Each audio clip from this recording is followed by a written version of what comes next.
What is up, everyone? Welcome back to another episode of the MTNTOUGH Podcast. I am your host, Dustin Diefenderfer, and I'm so glad that you are here. It is our goal each and every week to bring you an inspiring guest that adds some tools to that mindset, mental fitness, mental toughness toolbox so that you can improve, stay dangerous, and live this always ready lifestyle. If you are brand new to the show and you haven't listened before, I do want to make sure you know that as a listener to the MTNTOUGH Podcast, you are able to grab 6 weeks of free training on the MTNTOUGH app. All you need to do to take advantage of that is just go to MTNTOUGH.com, click Start Free Trial, and then enter the code MTNPOD, MTNPOD. That gets you 6 weeks for free on MTNTOUGH. So all our physical training, spiritual training, nutritional training is all included under that subscription. And the podcast code MTNPOD will get you 6 weeks for free. Shifting over to today's guest on the show today, we have the founders of Life Camp USA, Mark and Jane Neumann. Life Camp provides support and purposeful direction to the lives of young men and women who lost a father due to U.S. military, law enforcement, or first responder service.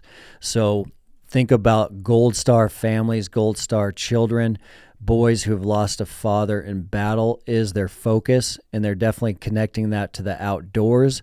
But the really cool thing that they're doing, and we have had friends participate in this, is each child is paired up with an active duty mentor that is their mentor and father figure through these programs. A phenomenal organization. So please stand by for my conversation with Mark and Jane Neumann.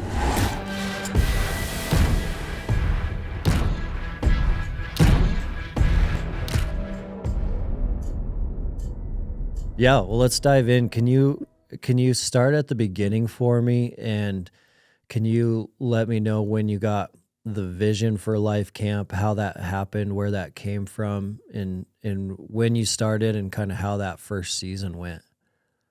Sure. Can I start us off with a prayer, buddy? Why don't we kick her off with a prayer, man? Let's do it. All right, sweet. Lord, I just come before you here and thank you for this opportunity to share your story, God, in our lives. And thank you for just Dustin and his work with MTNTOUGH.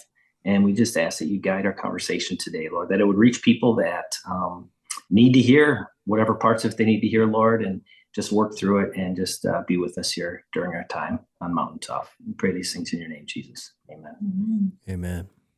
Amen. So I guess the way it started, it really started through a charity event. And I saw you mention some stuff on Hunt for Life. And we've got exposed to a number of military people through that because one of the beneficiaries of our fundraising was Operation Heal Our Patriots. Still is. Which is an arm or part of Samaritan's Purse. So we'd have these wounded vets come to Wisconsin and we'd honor them at the hunt. And so we just see these guys, their buddies, the families impacted by military service, and started to just draw us into wanting to help them. And we've always been involved in youth ministry at church, middle school. For us, Dustin, was for both of us a time where our faith became more solidified and real. We don't remember growing up not believing in Jesus as our Savior and the only way to heaven. But from your parents in that transition time for both of us to being personal faith walks was middle school. And so that always had our heart to help middle school kids, just knowing those are such formative years. And so that kind of drew us into working with that age group. And I've always had this desire of a man camp for boys, and which is a little ironic. Jane always is like, we're perfectly equipped to lead this ministry because we have 5 daughters, right? So it's a man camp, right? Like I'm going to be able to really, That's ironic. It is ironic how God works. But that really led us into working with these youth and creating a program for young people at those formative years to figure out what God wants for their life and where's God leading them. And some of them don't know anything about having a relationship with the Lord. And so we just wanted to serve. One of our chaplains said, you should narrow it down to the group of kids that don't have dads. And so that's how we got to working with families of the fallen, middle school age children who lost their fathers in service to the country. Wow.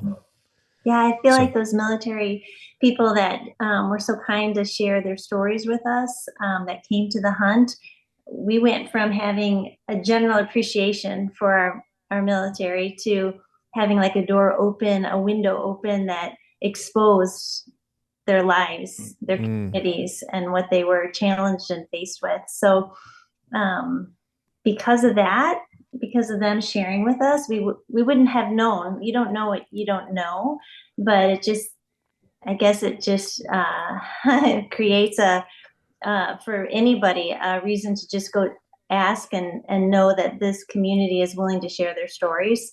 Not that it is easy or that it was something that they just were so willingly able to share with people that they didn't even know the whole picture, but it was enough. Yeah. Believe me, that's it was amazing. enough. And that really motivated us, because like I said, it was like a door just open to something that we didn't even understand. So yeah, once you saw the reality of their lives and just the separation from their families so many times, so many hours of it, it's powerful. Yeah, and you start to hear their stories, and even the idea of when Chaplain Fisher came up with this idea of serving the fallen versus it being just a broad middle school ministry. I remember at our charity hunt, we talked to one of the guys, like, do you know any of your buddies that lost their lives and that we could serve their children as we come up with this Life Camp USA ministry idea? He's like, man, I don't have any buddies that died in service. He said, but I've had 7 buddies that have taken their lives since they came back. Would you take their sons? Wow. And to camp? And I'm just like, it was like a light bulb went off, and we're like, okay, it's, if they died as a result of their service. So there's probably, I think last year we probably had over half our campers came from families where their dads took their own lives, which was a whole different twist on helping them, Yeah, the suicide epidemic is at an all-time high. Yeah, really something. So what year was it that you created program number 1? 2021 is when we decided to do it post-COVID. Wanted to go to Canada, and the border shut down. I was pictured fishing in boats with kids because they can't escape, right? You're going to have a conversation one way or another, sooner or later. And then COVID happened, and that was the end of that. But a buddy said, you should try going to a regular camp. And so we kind of found a remote spot. And 2021, we kicked it off, and we had 6 kids our first year. Thankfully, 3 moms that trusted us, that their dads or their husbands had lost their lives in service. And we look back at that and we're like, man, I can't believe these moms trusted someone that wanted to start a camp, didn't know, it had no relation or track record. We only found 3 kiddos that were involved with the military, and we had to have a special ops guy. Hats off to Garrick Lewis, who had to fly these kids in for us because the moms were like, we don't know you. You're new. Why would we send our kiddos to your camp? Yeah. We had 3. I met them at the airport. Yeah. And then 3 other boys through another program that had fathers missing from their lives. But we could find 6. That's it. Wow. 6 boys. But the week was unbelievable, Dustin. I had this feeling like, to get away with boys, and the whole inception of what would happen if you take young people, get away from the normal everyday life, sit around the campfires, or sit in a boat and fish on the water. And it was amazing, and really wanted to talk about the tougher things, so Life Camp is really about going deeper and helping them in their lives on things that aren't normally talked about. So, the common one would be like pornography, I think, is everybody knows it's out there, but like middle school kids, rarely is that topic addressed. Yet we know every middle schooler is going to see it. And the stories we've heard already from our middle school kids are kind of mind blowing. And so we got away that first year, and we got around the campfires, and again, only had about 10 men and the boys. So it was really intimate and meaningful and deep and personal for them. They weren't mixed with 300 kids. It was just them and us. And it was really beautiful to see God open their hearts and them share things that they want to talk about but don't know how to. And it's part of the God magic of Life Camp is 10 men or 10 women or couples and 10 kids. So it's a different. Talk about a game changer, because you can definitely go to some great camps that, like you said, are going to have 300 kids and 10 counselors, but you guys have created a different model where you get the chance to get some of those questions answered and have a mentor alongside you, which is huge, because just like you mentioned, the pornography example is a major one now, and it's especially more complicated than ever before, because most of these kids have phones, or if they don't have phones, they have a lot of friends that have phones. And so there is 24/7 access to positive and negative things through their phones that, we didn't have as kids or as middle school children. Yeah. But if you add that to their lives now, and then, add fatherlessness to their lives in addition to that, you have some, really complicated problems to navigate through at a level that's never been seen before in human history. That's right. Yeah. I was just going to say, we had kiddos. It didn't matter if they were East Coast, West Coast. They were all exposed at middle school age, 11, 12, 13, 14-year-old young men, to things that our mentors had never been exposed to from what they described.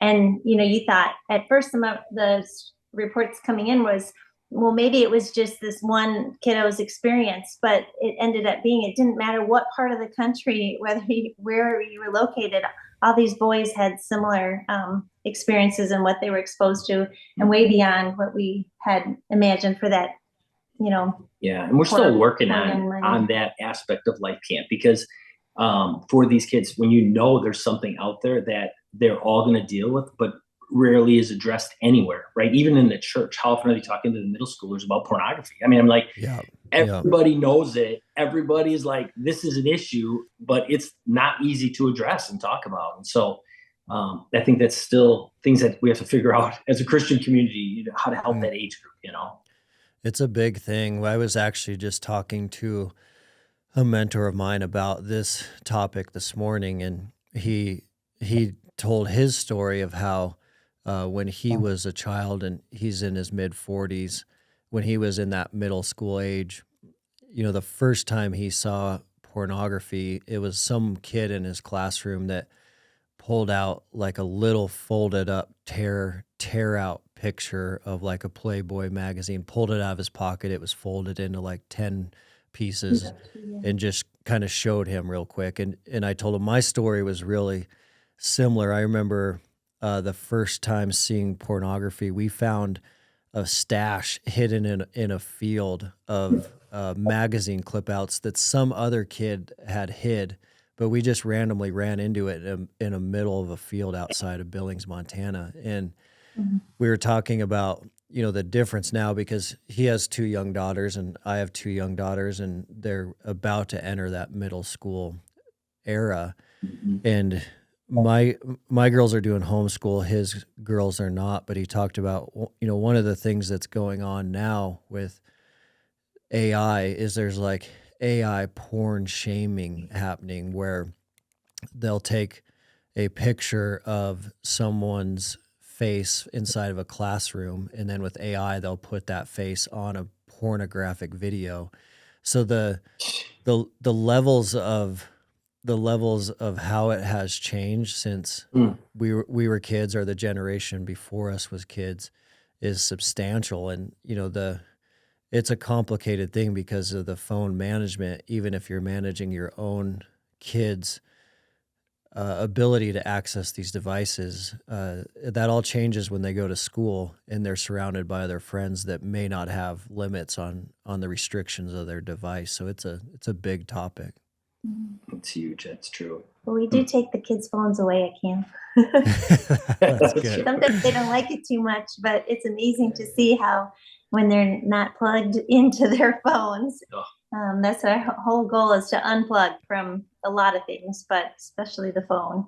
A lot of great things happen. It's amazing actually to sometimes see the kiddos, like after dinner, we'll just, at the camp that Luke was at, they would go out on this porch and just hang out, just look over the mountains and just hang out. Yeah. Shoot the breeze like old guys. but it doesn't normally happen. Let's just go sit out on the porch and just sit there. It's so great to see that kind of unplugged healing happening in our kiddos. It's powerful. I did want to back up to and unpack kind of the founding story a little bit more. So you started kind of having the vision for Life Camp USA. You started moving towards that vision. Are you doing this outside of your normal full-time jobs? And then did you kind of start getting confirmation that you were on the right path? Yeah. The initial part of it, I think, came from just knowing and relating, I think, all of us to things in our life that were meaningful. And so for us, it was at middle school age, like I said, that I had some good buddies, friends that you realized, hey, I should hang with these guys over time. And they have friends at that age that we were in a Bible study together was a big deal. And so just always having kind of a draw to that age group, knowing it's mainly about, you just think of life and you're kind of like, that is the time they're going from elementary school and they leave you, they're going into high school. And if there's a time to, I think, be able to reach kids, that's probably the best time. And they're aware of what's going on and thinking, right? So you hear oftentimes people might say, oh, my, 3-year-old nephew gave his life to Jesus. And you're like, okay, that's cool. But the understanding at 3 years old, is debatable. Middle school is a time where, and if now with the way they're aging quicker, is they understand life way more. And so that age group is just tugged at our hearts. And I think when we saw those kids at camp, it kind of come to life. So you have this vision of taking kids, teaching them, getting away, lessons on finance, which is a little weird, but we had a finance lesson for these boys when we did we did kind of a test camp once at a place up north, cut wood, came back, did a Bible study, went out and ATV'd, cruised around, came back and talked about creation. And then at night we got around the campfire and talked about pornography and just the addiction things. And we came away from that first little weekend like, wow, these kids opened up, they were real, and it was awesome. They had a blast. And so that next year is when we said, let's start Life Camp and do a real program, Yeah. And so it was really after that first camp, we had probably 8 mentors. And one of our buddies, name's Trevor Fabian, he was in the military in the Air Force, combat controller. And we got done with that first week, Dustin, and these kids, we had lessons. We kind of formalized things a little more with lessons on resisting addiction, identity. Resilience is a real big theme for us, is, living a resilient life and teaching these kids they need to be able to be resilient in life. But we got done with that first week and Trevor was like, now what do we do? 2 of the kids got baptized at camp, gave their lives to the Lord, said, I want to follow Jesus. And it was just so powerful. All us men sat there like, wow, what just happened? And he was like, dude, you got to professionalize my role. You got to give me something to do. And it was also like, you can't not see these kids ever again. You're just this week immersed in polar plunges in the morning, shooting archery, all this stuff. And then it's like, after that 7 days, you're like never going to see these kids. So it was like that was not happening. So we ended up then going into some of the other things and aspects of Life Camp that are kind of unique with our monthly Zoom meetings. That was what came next. God continues to teach us new lessons like, oh, we should do this. I mean, we really went to camp the first year thinking we're going to have camp and then say goodbye to everybody. At least they've got a mountaintop experience. And to answer your a little bit more your question, our girls were older at the time, and we could plan this one camp experience, and we were happy to do it and we were glad to do it. And when it was over, we didn't know if there'd be another camp experience. But I was a teacher by trade. I homeschooled my girls as well. And they were a little older, and we put time into planning a curriculum and lessons and plans and stuff, and thought that was great. Let's see what happens. Mark, you can share what your career was and is still. But what's happened between that camp and now is that we're both actually working harder than we ever have. And we'll be running eight programs this summer, and we still have a little bit of a smaller size team. So feeling a little bit of the squeeze of being able to grow and how many people it takes to grow. But Mark still holds on to his career job that grateful God blessed him with, so that he can actually work pretty much full time with Life Camp as well. But why don't you share about that? Yeah, no, I think just that I think you touched on, why did you keep going, or was it a call? And then listen to some of your other podcast guests, what is a call, or what does a call look like? And I think for everybody, it looks a little different. For us, it was an idea and something that resonated in our hearts. And then once we did it, we were like, wow. And my buddy saying, we have to do something. It's like, okay, God moved. And so how do we respond? So I think I kept my career. I still am a financial advisor, and that's what I do as a career. But this has grown, and you follow a calling, or you follow a nudge that God's put in your heart. And I'm always our doors opening, closing. What's happening? Is God moving? To us, that's a big one. What's happening fruit wise, life change, impact, and then follow it. If God's moving, I mean, literally our thing, Dustin, has been afterwards, we're like, how can we stop? Yeah. How do you stop after that? You're like, we have to have another one. And then it was 3 the second year, and then it was 7, and it was 8. And God's done the same thing. We've had 18 camp programs, and he has done the exact same thing at every camp. We did a girls' camp. All 8 girls gave their lives to Jesus at our first girls' camp and got baptized in a hot tub. Unreal. I mean, it was like, we didn't even have a lake at that one. We had a road river. It was in Wyoming, outside of Cody. And we got a cowboy pastor from the rodeo. I met the guy on a Friday night at rodeo. I said, dude, we got some girls that want to give their lives to Jesus and get baptized tomorrow. Would you come out to the dude ranch we're at? And he's like, sure. He came out in his jeans and his cowboy hat, jumped in the hot tub, and baptized these 7 girls. It was unbelievable. That is unbelievable. So how do you stop, right? Yeah. And so you did formalize it, and you turned it into a 501c3 that's donor funded, correct? Yes, sir. Yeah. Wow. So just since 2021, it's matured into where you'll have 8 camps this year, around 8 to 10 kids per camp. Correct. Yep. Yes. So changing close to 100 lives just this summer alone. That's insane. And last summer, and what's so cool, Dustin, we feel so blessed. And this is where, honestly, I think I feel guilty if I didn't follow. Like if I went back and just said, no, I'm just going to be a financial advisor. I mean, I'd be like thinking the Lord's going to look at me someday like, dude, the layup, And, but just the way it's developed, I think we had probably 90-ish% of our kids are coming from unchurched families, which makes sense. Military families on broad base, law enforcement, first responders. But I think last summer, of the 90% of those families that are unchurched, over 3/4 of them ended up the kids saying, I want to follow Jesus in my life. And we talk to the moms before that happens, make sure they know there's no trickery or bait and switch. We're just like, hey, this is a faith-based camp. We're letting the kids know that although they lost their father, they have a heavenly Father that still loves them and adores them and has a plan for their life. And the moms are like, I want my child to figure out what they believe. And so it's been a blessing. We get the green light to share the gospel. The kids know that, and they respond. God's moving in their hearts. And so it's a huge blessing.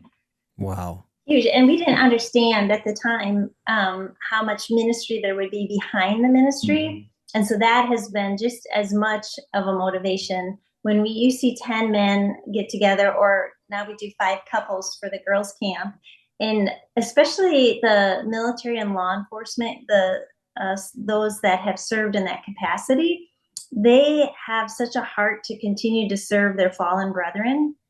And what better way than to serve their fallen brethren's kids by pointing them to their heavenly Father? And then a lot of them, it's not common to serve with other believers in those fields. And so all of a sudden they're serving with other Christian brothers in the military, and, they have that bonding and that connection together. And so they can serve with their brethren, serving their fallen brethren by taking care of their kiddos. So that ministry, we didn't know that. I mean, so powerful. Some testimony stories. One of our first Navy SEAL uncles was driving down the highway in Florida. He heard a radio show we were on, just being interviewed about Life Camp starting. It was our first year. he said he pulled over on the side of the highway. He's like, as a SEAL, he didn't know one other believer on any of his team. He pulled off the highway and he's like, looking to where does he apply to be an uncle or a mentor? We call ourselves uncles for the boys now, right? Yeah. Dads, but uncles. And it's been kind of amazing. He's just like, I couldn't believe this was an opportunity for me to serve my brothers, in that way. And so pretty special. Mm-hmm. Yeah. And I know that was a big part of it for my friend that has helped you guys, Luke. And I know that was one of the, real powerful moments for him, was the ability to serve in that way, and to serve from coming from the military into life camp, and for a chance to plug into those kids and help those kids that, have lost someone in another branch or the same branch, but it's kind of that brotherhood that has the chance to lift each other up. And I've seen the same thing from my perspective with the counter trafficking work we're doing now. One of the things that is common is this concept of kind of rescue the rescuer, where you guys just explained it really well, but you go on mission thinking that you're on mission to help those kids, for example, but you end up realizing that you're also helping those uncles sometimes just as much as you are those kids, and those rescue the rescuer opportunities open up. Can you guys unpack the model a little bit more for the listeners on Life Camp USA? Like, where are you finding these mentors? Where are you finding these uncles? How many of them are attending each program? You've been probably a little more involved in those tracks. Well, for the uncles specifically, a lot of it is word of mouth. So like you just mentioned, Luke. And so Luke's been to camp and he knows what a good mentor would look like, what you would, we have a code of conduct policy, and we have a lot of detail on that written out. Mm-hmm. So all of our mentors, so a lot of them come from word of mouth is what I was going to say. And then that part I'll usually do with the guys. It's like, we'd ask Luke, who are two of your buddies? We have a very open funnel for campers we talk about. We'll take any son or daughter who's middle school age, who lost their dad. Open funnel for funding, but we have a very tight funnel on uncles, right? Because those are the speaking into these kids' lives at church. That's our risk point with the camps. So we prefer to do now referrals. If I said Dustin, who are two buddies, everybody knows one or two buddies they jump in the foxhole with, right? Yeah. So that's how we're doing it now, fortunately. But the campers, the uncles, we had a really good supply of.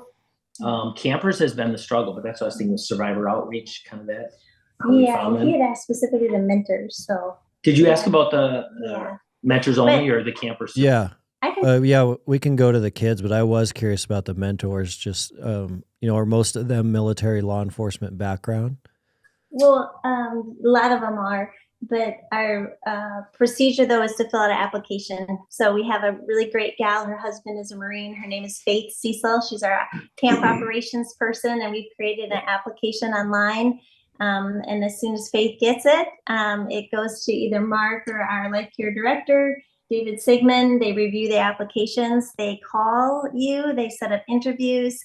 If it's a right fit, then there's background checks, child protection training that they are required to do. So there's a few steps involved for the good of the program, the good of the kids, good of everybody, Risk mitigation. Yeah. But did you have more questions regarding the mentors? Because then Mark, you could answer. The first year, Dustin, the way it developed was me getting some buddies, brothers I knew from church. And you guys want to go to camp? We're going to go to camp with some boys. And they're like, okay. We called it man camp. And originally Life Camp USA started out as boys to men. I had a shirt made and everything. And then guys, that's not going to work. So I switched over. Thankfully, the Lord gave us Life Camp USA. But the mentor thing has been just taken. Now the guys came back, and you're growing slow. We don't want to rush to failure, although there's 1,000 kids. So, we think about the future and where's it going. We'd love that camper supply chain to be opened up. That would probably be our biggest prayer request and need. Is we know there's 1,000 kids a year that lose their fathers. So we're serving 80 this year. Praise God. Huge life impact on 80 kids, but if the Lord opens the door to more, we certainly would like to serve more. And then, the uncles might become a harder thing to get, but right now we've got about 110 uncles on the bench, some of them, right? Not everybody can serve every year. We've got some uncles, Dustin, that are like, I'm in every year, the rest of my life. I'm like, you don't have to be. They're like, well, I'm doing it. And then some are the every other year program or once every 3 years, And it's such a beautiful thing seeing the uncles come together too. I mean, you got some studs, right? They're doers, they're type A special operator. And about half of our camps uncles are military or law enforcement first responder guys, and about half would be normal guys. We say lay people or lame people, as I describe myself, compared to the military and first responder guys. But for sure, so we'll see what God does there. And so the kids, they can be boys or girls, and then the kids can also come from a military family where they've lost their father, but also you guys are including police officers, sheriff deputies, police deputies, anyone that is in that first responder role. Yep. Correct. Firefighters. Yeah. Correct. And kids are coming from all over the country.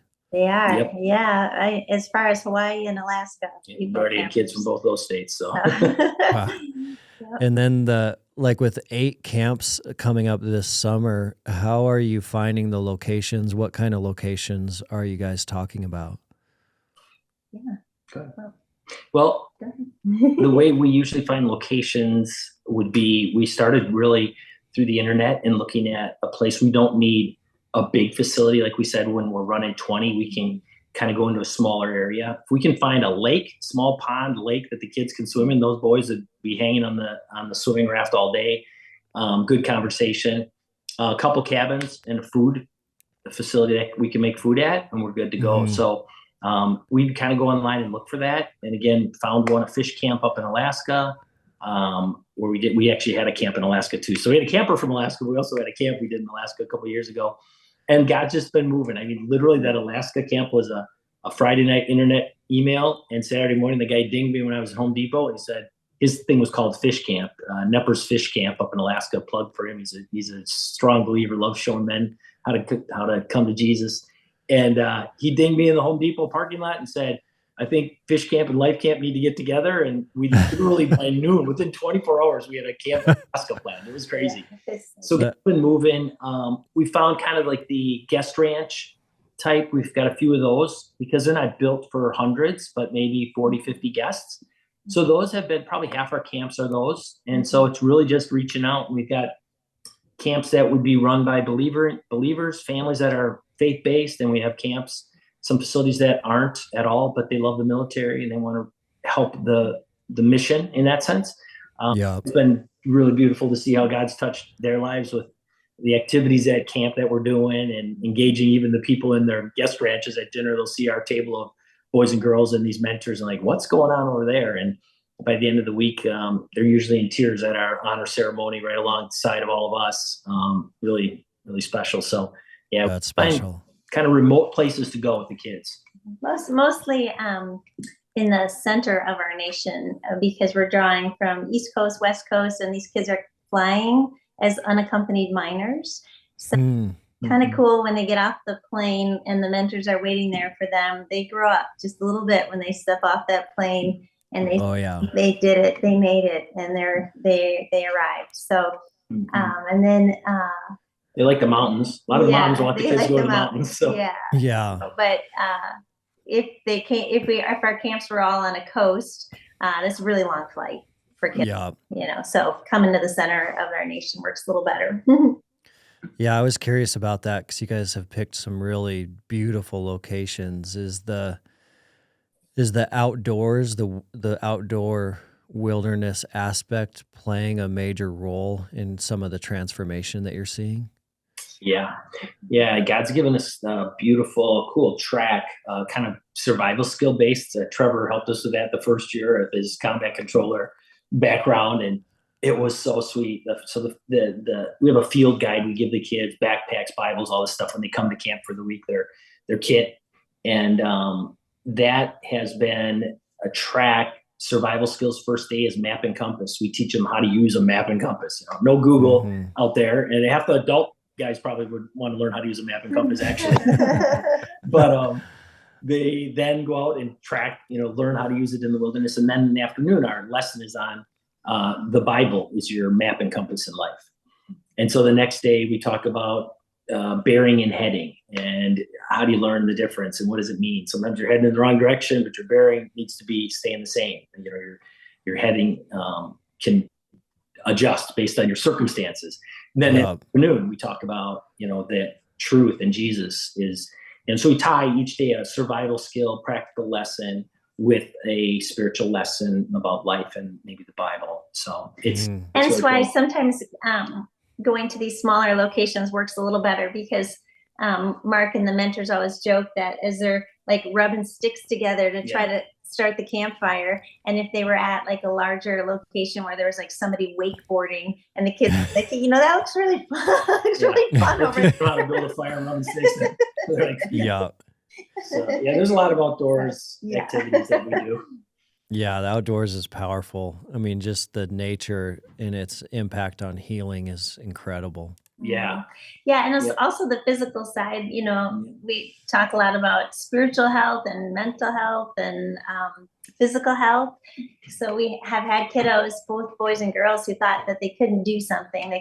Even their moms sometimes just were so probably just used to the kids, and they just created this narrative in their home that they were maybe overweight, that they weren't capable of hiking or doing some of the outdoor stuff.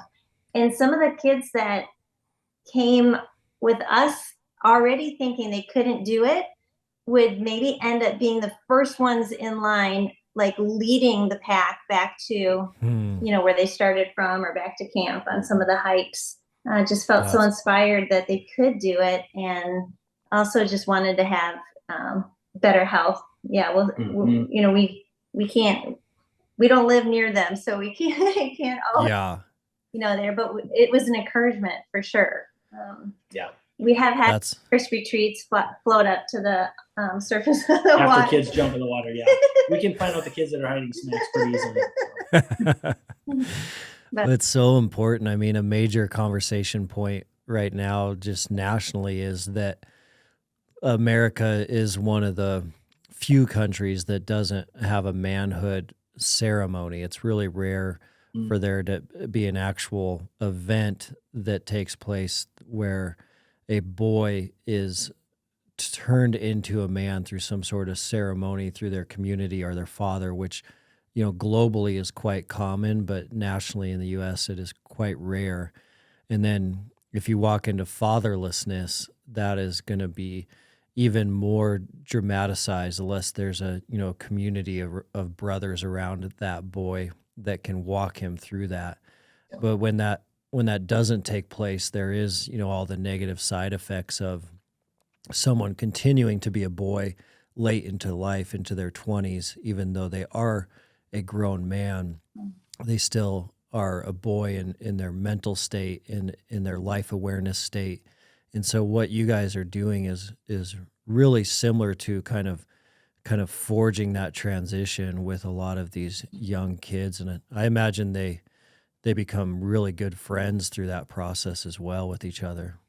Yeah, there's a lot of connection. We do some team stuff. We do some team building with the groups, give them assignments. A couple of our videos online, you can see the activities that they need to problem solve together, and it connects them, bond, and encouraging them to grow up. And I think the like we said, some of the stuff is very intentional about them flying alone and getting there and encouraging the moms. They're not all about sending them off necessarily, but we're like, these kids are doing that. So it stretches them, which is great, as we know. And then the follow-up, we at Life Camp, we're doing the monthly Zooms afterwards and reviewing those lessons that we did at camp. So you're talking about identity, resilience, work ethic is one of them. And so checking in on how are they doing, and then having the mentors, we each mentor will touch base with a couple kids post camp and stay in touch besides those monthly meetings, and hope they're tracking well. Again, we don't see them, we're not there, but we're doing the best we can. Hoping to plug them in back home, with other church ministries, youth groups. That's our our hope. But again, middle school is a tough age. They can't get in the car and drive. And so if they're going home to a family that isn't church going, but God's been working even there, some of the moms, the ministry behind the ministry, as Jane said, has been a little mind blowing, where there's a lot of moms we could reach out to right now. She's in the midst of talking to 70 or 80 moms who lost their husbands as we speak, conversations every day. These moms are hurting, it's real life. And so it's easy sometimes to think, we just have camp with these kids, but there's a lot going on, including the mom who's at home. And so I don't know where God will take that. Right now, we're just trying to stick to our knitting and do this well and really help for the kids. But there's a lot of cool stuff. Yeah.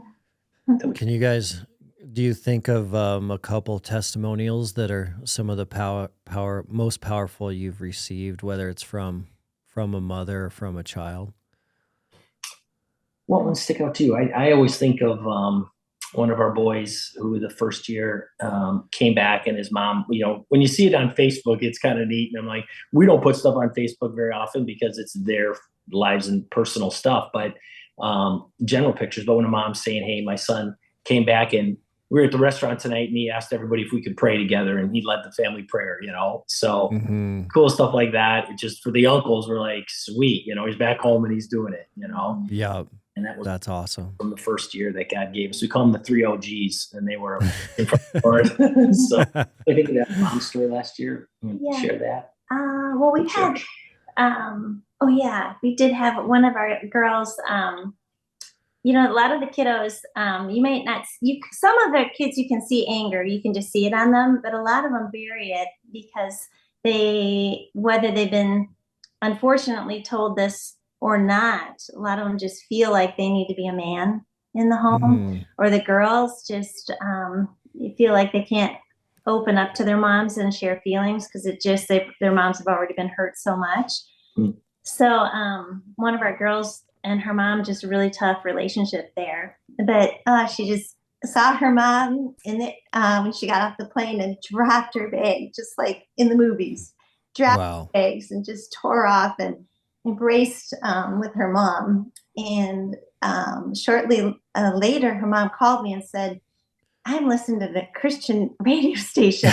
I would have never thought you would have never bet that I would be listening to Christian music on the radio as I drive. Wow. So, that was super great. Well, come Easter time, her daughter, said, Mom, I've been asking, can we step back into church?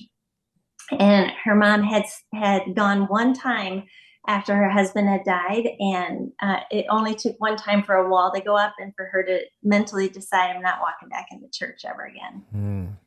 We walked back into church and the wall came down, and just flooded with tears. She made it through the Easter service, and then said to me on the phone, and they asked if anyone needed prayer, and I even went up front for prayer.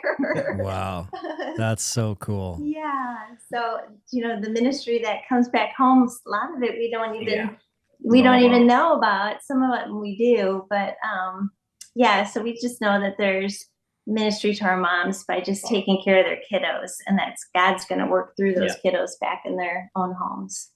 Wow. Yeah, I didn't think about that until now, with almost like the reverse ministry is happening probably all the time, where the children are getting back home and they're able to become leaders inside of their family unit, where they weren't kind of thinking from that mindset before, but they're able to lead up. Right. So they're able to, lead up into their siblings, into their mother. That's got to be a game changer. Yeah, it's powerful. And a couple stories of moms saying, I haven't been to church since my husband died, and just going, praise God, that's great. They're stepping into church. And whether they're little guys saying, hey, can we go to church because he can't drive? Maybe I always think it's a bummer that he can't drive. Maybe it's a good thing they can't drive because they got to get their moms to drive them. So versus going alone. So it's been neat. Yeah. Wow. Well, you mentioned, one of the biggest challenges for Life Camp USA currently is finding enough of the children to apply. How can the Mountain Tough community help with that? What's the best way to help with that challenge? I think the biggest thing would be just sharing the story, whether it's through the website, lifecampusa.org is our website. And I think that's probably the first step. I think for most moms, when they hear about us, everybody jumps on a website to see what it's about. But, and it's always an extra effort for people to reach out to people and call, but that is by far the best. People will share. Probably in your audience, there's lots of guys that know guys and or that took their lives or are here. And so if they're able to reach out to those families and say, I've heard of a program, that for middle school kids, that's probably the biggest thing is just word of mouth, and then sending them to the website. The applications are on there.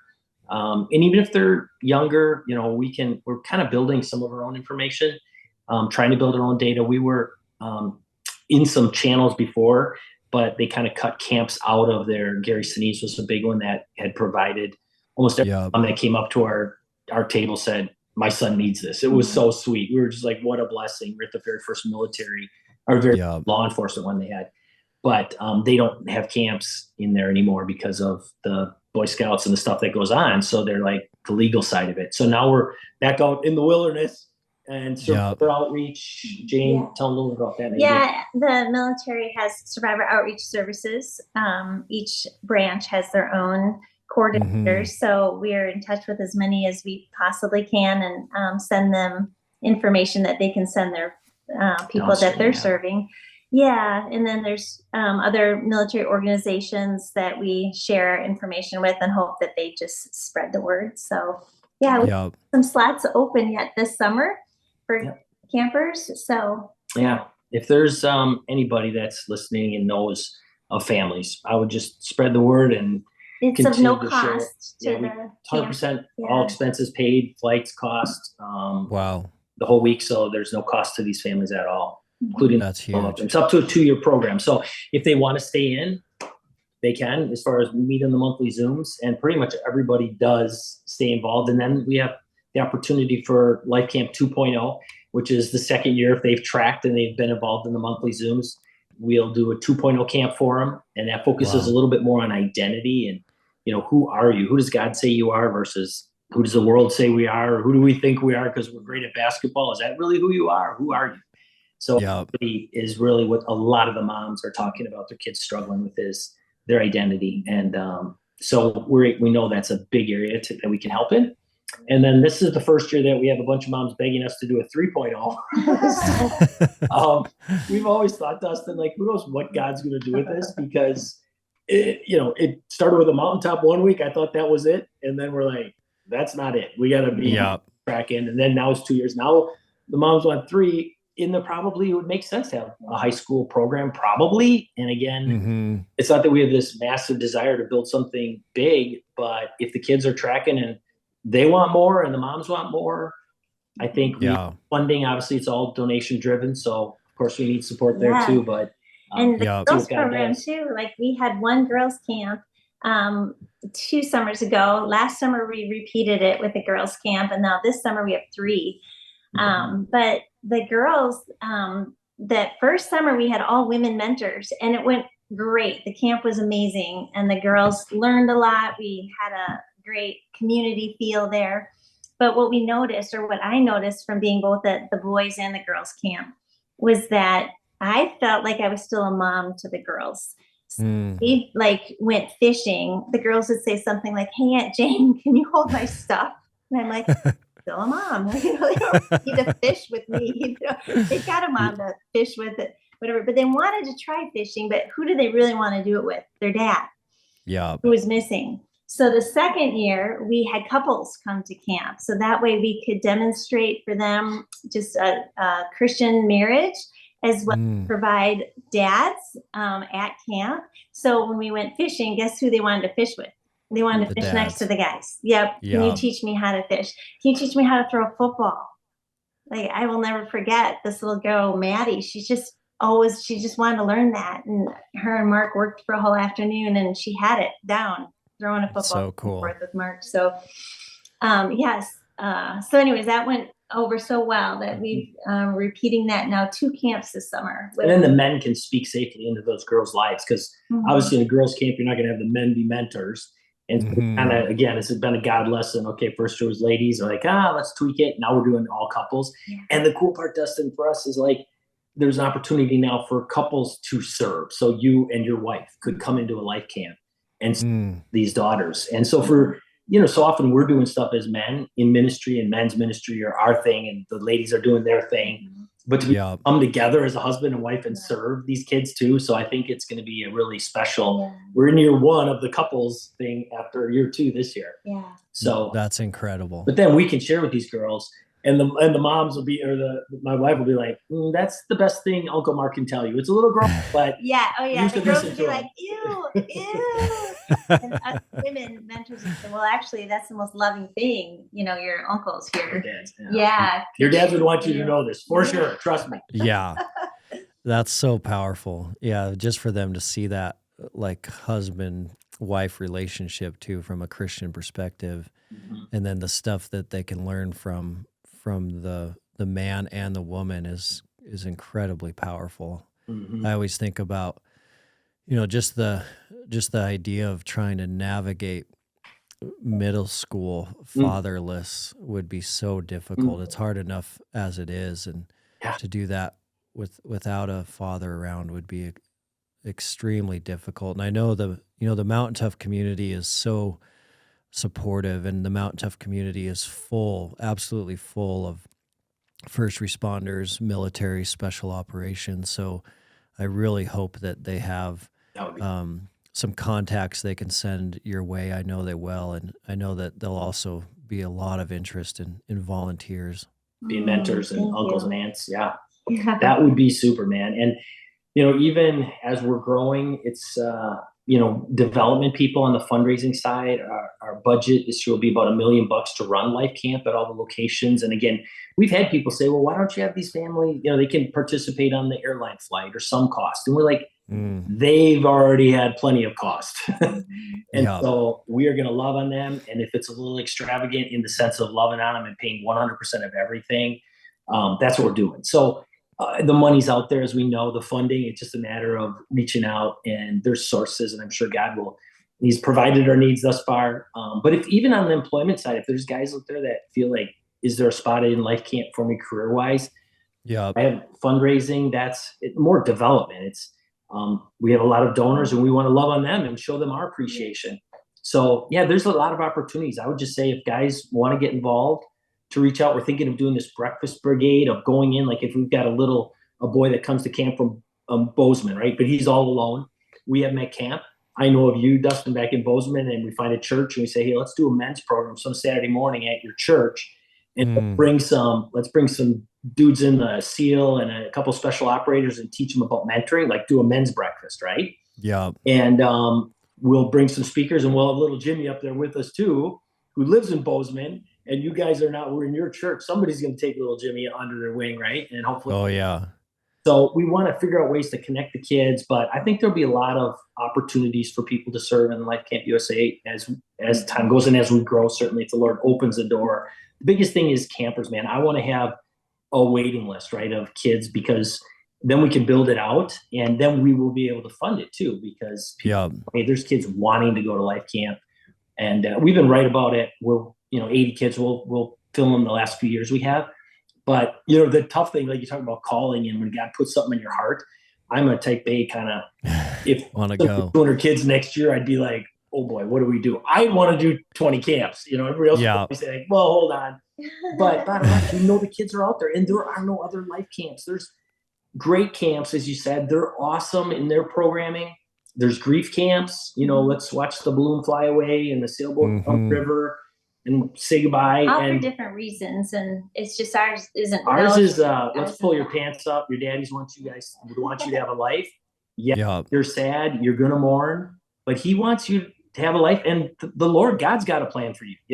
So that's what Life Camp USA focuses on as a program. It's not this week of just that. It is 7 character lessons, a track on resilience, and then the last day of our wilderness stuff in the outdoors experiences, like you're saying, is building a route plan. Talking about a route plan to get from here, point A to point B.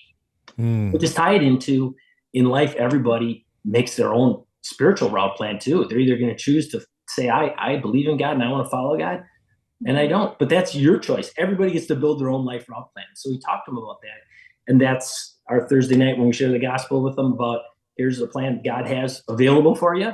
And zero pressure. I mean, it is on their own with a little piece of paper. If they want to say, I want to follow Jesus, there's no. Or if they have questions. Or I questions. need to talk to them at Uncle a little bit more about this. Yeah. I say it would be really easy to, have kids raise their hand. It's like, okay, who doesn't want to, be separated from God forever and go to hell? Most of them would raise their hands. It's none of that. It's like, here's what this is about. And God's got a plan for your life, Yeah. And so it's, I get fired up and excited. And I'm sure he's going to do a lot more cool things, but we just want to reach more kids. So anybody that has connections to families like that, that'd be beautiful. And we know there, from data that we've collected, there's 1,000 kids every year that come into that middle school range from the military community alone. That's not even, wow, not even first responders. Yeah. So, and you know what, Dustin, could we share a little bit, just because one of the things, as we touched on before with suicide being a big, about half of our campers last year, the Lord kind of through Janie talking with the moms gave us a really neat way to change the narrative kind of on this suicide perspective for these kids who have experienced that. Can you share that? For sure. Yeah, it wasn't easy. I maybe said at the beginning, like the people in these communities really do have a heart to share, but it isn't like it just comes out right away, but just knowing that you care. Because for me, I didn't even know how to talk to these moms. I was actually afraid of them. When we would get an application in, I'd pray before every phone call because I was afraid to talk to the lady. Mm-hmm. But I think it was just the fact that I would say that, I just want you to know I'm afraid to talk to you. And I don't know how to ask you these questions, but I just want to know about your story, but I don't even know how to ask. And some of the moms were just really kind to I sort of felt like they were taking me under their wing to teach me about their community. But one of the things that was really outstanding was that part of the PTSD part, and where they had said to me, I didn't mean to do it to my son, but I felt like I did. I put somehow the stigma of maybe not dying as honorably due to PTSD got transferred onto my son. And I wish it hadn't, and I wish it wasn't there. Because in the military community, if their dads died due to they were KIA, those kids all wear T-shirts with their dad's name on the back and all kinds of information. They're walking around with the T-shirt with their dad's picture on it or information, but not the PTSD kids. They don't ever it's rare that you see that. And they said if there's anything you can do at camp to just change that trajectory to help them to understand that their dad chose that career, knowing that that was something that could potentially happen, and it did. And his injury to the mind ended up taking his life, and that was just as honorable a way, if not almost the next level kind of a sacrifice, because who would have thought, it could have happened, but then it did. And yet they were still willing to take that job. They were still willing to have that career. And so we have done the best that we could at camp with those boys. We do an honor ceremony at the end of the week, honoring the son, honoring the father behind them, and helping them to instill that pride and that honor in themselves for their dad, and in place of their dad, in place of the service and the servanthood that they had had for our country. So it's been just huge to have mom say, thank you. My son looks at his father differently now, that he didn't have an injury to his legs get, blown off or something. He had an injury to his brain, and he knew going in, which we said, your dads knew that could happen. And they still were servant-hearted men. They served our country. They went into the military to serve. And for these kids to kind of go, wow, my dad was a servant, is a little different thing than they thought. And so it's just been really cool to hopefully have an impact in their lives where they can look at their fathers differently than they thought, Yeah. And you're breaking that, there's a lot of spiritual warfare around that in the, agreements that are made with the enemy around that can pass down from generation to generation. Totally. Well, we are we are approaching the end of our time, and in closing, I wanted to make sure to kind of loop back around to where we started. And you started with kind of seeing that calling, feeling that calling, and then you went for it, and it evolved and got better, and it evolved and got better. But do you ever think about you're going into your 5th year? Do you ever think about if you would have not started, if you wouldn't have gone for it? You know, the difference between going for it and what you've created now versus getting that nudge from God and being disobedient to that calling or not going for it. The difference in your life now versus then, if you wouldn't have gone for it, are you just overwhelmed and glad that you did? Yeah, I think we are running pretty fast right now, and we don't take a lot of time to reflect back on what's happening, other than taking times like this, which is awesome and helps us gain appreciation for what God's doing. I think, as men think of how to engage in a calling or something their heart's pulling them towards, I think one thought I had is it doesn't have to be a full-time split and change. It can be, mine has been a part-time thing. The Hunt for Life Foundation, which is a fundraising event we've started for funding ministries, was a part-time thing because I loved hunting. So I'm like, I don't like golfing. I'm not going golfing for a fundraiser, but I'll do a hunting fundraiser. And so, using people's passions, like you said, or what you enjoy, the outdoors. And the same thing with Life Camp, a heart for middle school kids, seeing a need, and then growing into it and seeing, like you said, Scott, opening doors, closing doors, what's happening, how's he moving, and then following where he's moving. And if he's moving, and I think as we can't imagine looking back now and thinking it would be, our kids are growing and out of the house, it's just the two of us here, to not be doing this. We're just praising him that he was moving and making life impact, and that we were following him, and it's totally changed our lives. And it's, lots of times we have to remind ourselves we don't have to, we get to do this, because it's a lot of work and a lot of moving parts, But it's so cool when we say, sometimes we'll joke that if we had to fill out a job application, ours would get passed over because, first of all, we weren't military, and it seems like you would need that to understand this community or law enforcement. And then secondly, we had camps for boys, and we raised 5 daughters. So we sort of disqualify ourselves there. And that's so God, though. Yeah, that's so and God. then we didn't experience grief in the way these kids have either. So we're just like, well, that's why it is all God. It's not Mark and Jane. It is all God.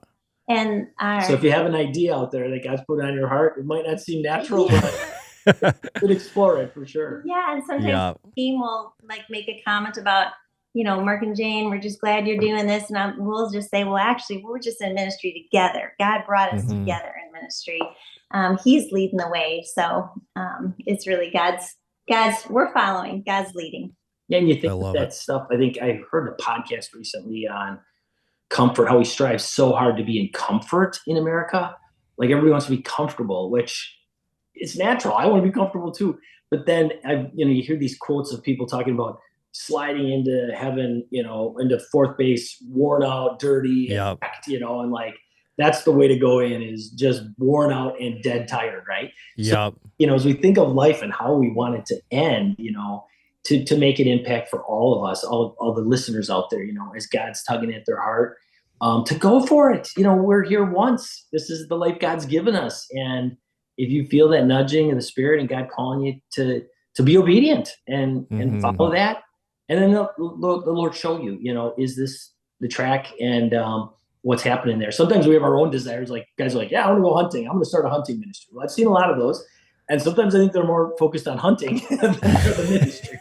But for sure, still try them, see what God's doing. That's how I would measure. What is God doing in it, and not face eternity all prepped up and in great physical shape, ready to live the next life. Let's wear out our bodies for Jesus here, We got one shot. Yeah, one shot. And we don't know how long it is either. Yeah, amen. Amen.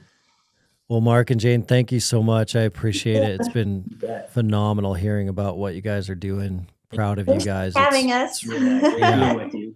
Very cool. Yeah, it's really inspirational. Sweet. Well, I hope we'll keep in contact. Yeah.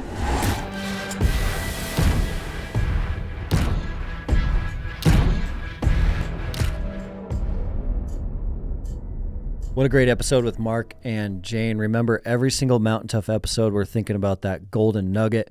What can we apply to our lives right away? The big one for me is just that big picture idea that they covered granularly in a ton of different ways. But just think about in the community you live as a Mountain Tougher. You know, a big thing is how can we help children without fathers? How can we help this kind of fatherless generation? Mark and Jane obviously are doing a phenomenal job at it, especially focused on those military, LEO, first responder communities.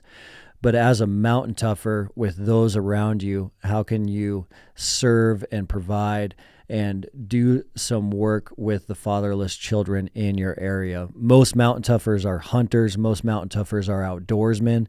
That's always a great bridge that you can take someone under your wing, take them out in the outdoors, and incorporate them into your active lifestyle. So think about that. Think about what is going on in your neck of the woods and how you can serve in that area.